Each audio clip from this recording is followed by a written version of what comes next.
আজ ছিল ঈদ, তাই ঈদের দিন স্পেশালভাবে কিছু বানানো তো উচিত। তাই আজকে দুপুরে পোলার সাথে বানিয়ে ফেলেছিলাম ঘরোয়া পদ্ধতিতে রোস্ট।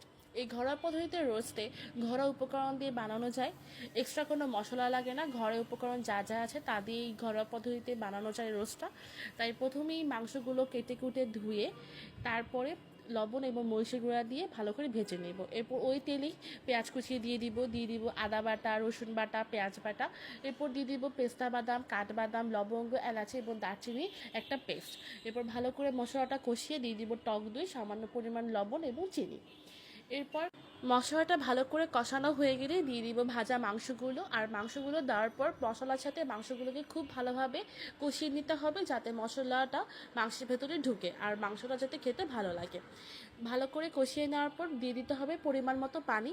বেশি পানি দেওয়া যাবে না, কারণ রোস্টের গ্রেভিটা হয় হচ্ছে ঘন। তাই আমরা পরিমাণ মতো পানি দিব।